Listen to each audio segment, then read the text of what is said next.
guys, welcome to Brains and the Beat here on YouTube. If you're new here, please like, comment, share, and subscribe, and hit that notification bell.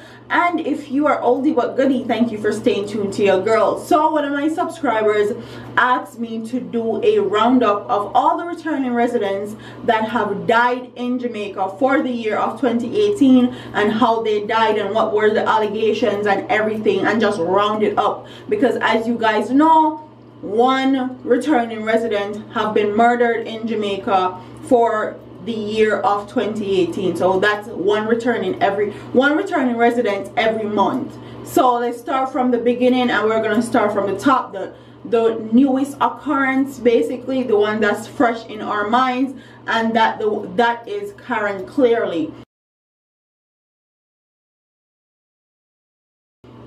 So the initial report was that a Jamaican-born British woman had been found dead in the Caribbean island. Karen Clearly, 44, had been building her dream home in the country of her birth when she went missing on Sunday, November 25. Her body was found buried in a shallow grave on her property in Boscobel, St. Mary on Monday afternoon. Her boyfriend, Andy Kane, later confirmed via Facebook that the body was his lover had been found. Clearly, body was found wrapped in tarpaulin in a hole which had been covered with a layer of concrete and dirt.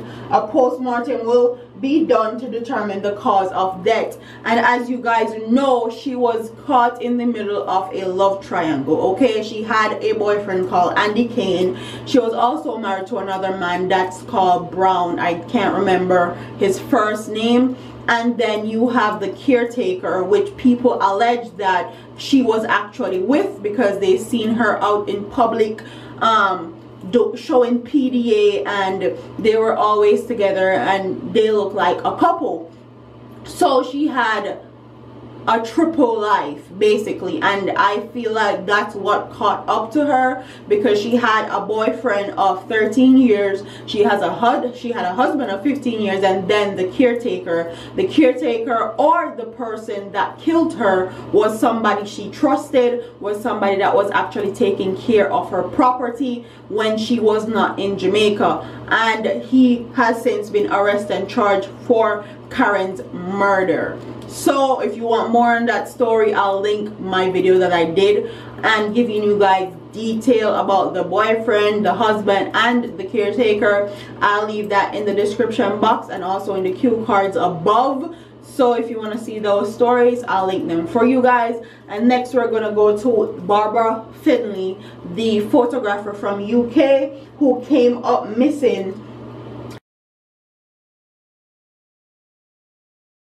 on the heels of Karen Clearly body being found. So as soon as Karen Clearly body was found, Barbara Finley, a photographer from the UK, went missing. And I guess because of Karen Clearly's situation and how much it had taken over the media, a lot was not disclosed in her case.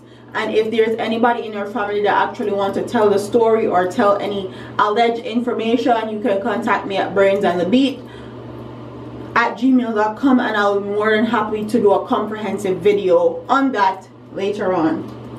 And we are going to be taking this article from British photographer who went missing in Jamaica have been found dead by police a week after she was last seen. Barbara Finley from West London disappeared on November 30th after she had traveled to the island to spend time with her family at her home in Santa Cruz in St. Elizabeth. The body of 58-year-old was allegedly discovered after residents detected a foul smell in the bushes close to the entrance of a housing scheme at around 1 p.m. on Wednesday 7th December of 2018, and subsequently called the police.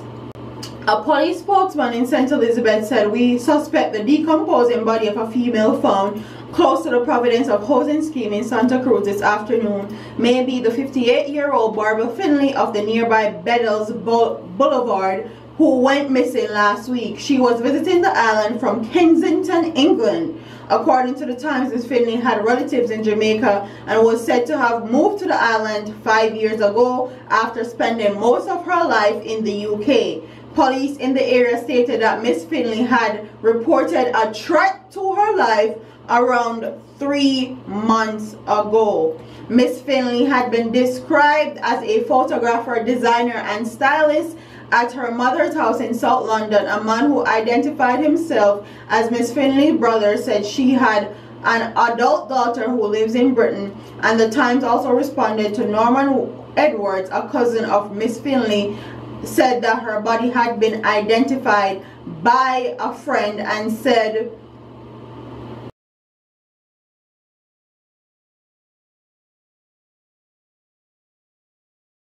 was subsequently identified by someone that she knew in the Santa Cruz area, and it was indeed Barbara Finley. The details as to how she died and why she died or any alleged information was not disclosed because the Karen clearly thing was so big, and I felt like they didn't want another one on their hands so far, so they did a great PR cover-up and didn't disclose a lot of information as far as she is concerned. And the next one we're going to be talking about is Delroy Walker. And if you guys don't know, Delroy Walker is also from the UK, and he used to do a lot of outreach work in Jamaica with children. That was his dream, to go to Jamaica and work with children, and he was in the process of building his dream house also. And if you guys can see the pattern in these stories, most of the time these returning residents are building their dream houses and trying to retire back to their homeland, but unfortunately most of their lives were cut short by people that are bad mind, jealous, envious, or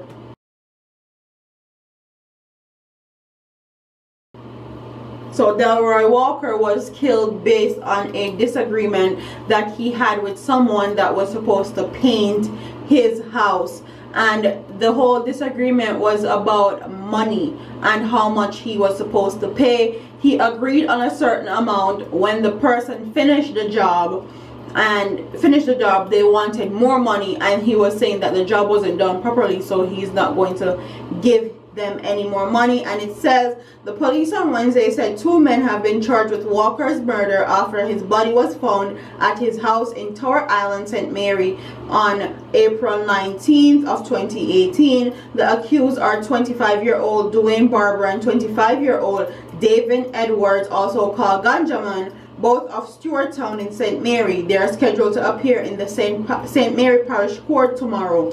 Police said Delroy was killed a few days after an altercation with Barberton and Edwards over work that had been done to his house.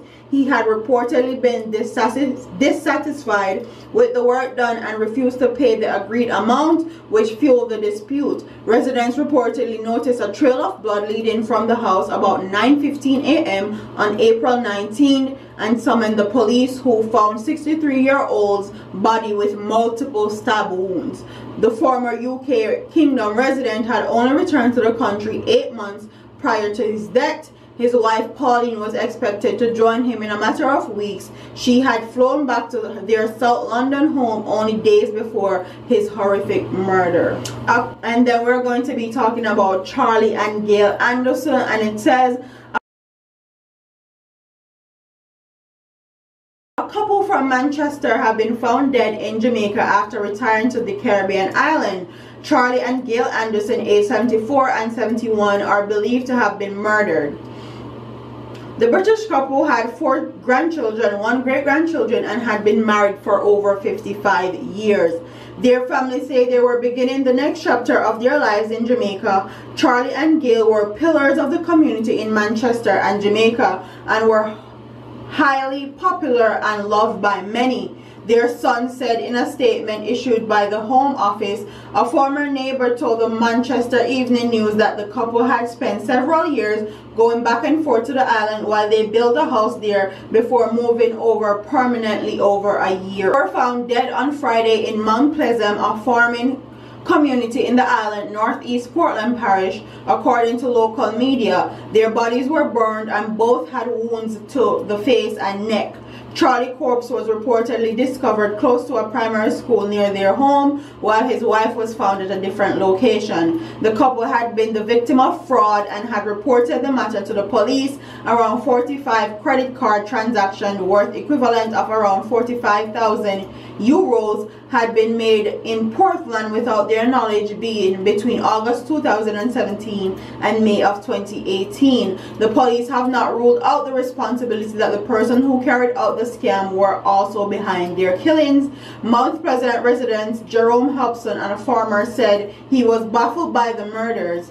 They have given so much to this community, and they have never said no to anyone, he told the Gleaner. Each time they are in Jamaica, they bring back shoes and clothes and tablets, food and stuff, and school items and other stuff for residents. It is a wicked act and a sinful act, and the community has lost two great people, and that was Charlie and Gayle Anderson. And if you guys don't remember, they actually hired someone, a woman from the community, and the boy that they found out did those fraudulent transactions on their cards was arrested for fraud charges, but they weren't arrested for the murder of Charlie and Gayle Anderson. And that right there shows you, and up till this day I still feel like the mother that they hired to work in their house had something to do with it. She told the boy something, and that's why he took it up on himself to get their card and charge up to 45,000 euros of things on their card without their knowledge. And I'm still of the belief that he's the one that killed them.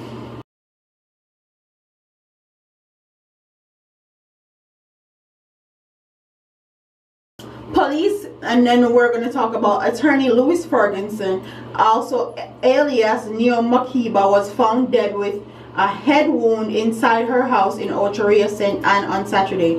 Police investigators in St. Anne have launched a search to find the perpetrators behind the killing of an attorney who was found with a head wound at her home in Shark Park, Ochorea on Saturday. The deceased have been identified as 54-year-old Louis Ferguson, otherwise known as Neo Makiba. Sources said that Ferguson was a returning resident from England and an outspoken advocate for human rights and also social workers. Initial reports are that Ferguson was last seen alive last Wednesday, a relative who became concerned after several failed attempts to contact Ferguson went to her home. Ferguson's lifeless body was found by a relative on the floor of a room with a wound to her right side of her head, and the person that actually killed her was someone she was representing. It was court ordered that the person she was representing was supposed to stay with her. I don't know why she would want a client to stay with her, but he was actually staying with her, and he was the one that was arrested and charged for killing Makiba. And the next two we're going to be talking about is Melbourne and Etta Flake. And it says two persons, a man and a woman, were charged with the murder of Jamaican Canadian couple Melbourne and Etta Flake in the Retreat St. Thomas, were remanded in custody when they appeared in the St. Thomas Parish Court. They are Fabian Skivens, 25, and his girlfriend Nikia Thompson, who were both charged with 2 counts of murders and a count of robbery with aggravation. Sharkin was charged last week while Thompson was charged on Tuesday. An attorney representing Thompson asked the matter to be put off to a later date as the necessary files were not available for the matter to be properly heard in court. The case was set for mention on March 1st when a bail application is anticipated. The accused couple was held by police in Seaford St. Thomas on February 7. Thompson was subsequently released but later taken back into custody, and both were eventually charged with robbery and murder. The flaked Melbourne Flake 81 and Etta 70 were found dead in their house with their hands and feet bound. Okay, so the two persons that were responsible for their murder were actually arrested and charged. And the last person we're going to be talking about is a dancer, female promoter who hails from Anchovy District in St. James but resides in New York, USA, was shot and killed by gunmen on Saturday, September 29th. Her male companion shot and wounded. She has been identified as Junette Annabelle Miller Warren, also known as Cocky Tractor. She was a popular dancehall promoter locally. The name of the wounded man has been withheld pending further investigation. Reports by Freeport police are that around 7:30 p.m. on Saturday, Miller Warren, who recently arrived on the island, and a male companion was traveling in a Nissan motorcar in the Anchovy community. On reaching a section of the area known as Nigger Ground, they were ambushed by a group of armed men who opened fire on the vehicle. Miller Warren and her male companion received multiple gunshot wounds to their upper bodies and are believed to have been robbed by their assailants. The police, who were summoned upon arrival, both victims were transported to the Cornwall Regional Hospital, where Miller Warren was pronounced dead and a male admitted on critical condition. Immediately following the news of her murder, a host of tributes started to roll out for Cocky Tractor, and the allegations with her are that she mishandled somebody, scamming money, and that was why she killed her. They killed her. Those are the allegations. No one were charged or arrested for her murder, and it's very sad. There are two other persons that were killed in Jamaica, which would round this up to 11.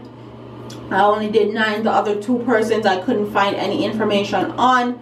There wasn't a lot of notes, but let's add this person, which would make it 10.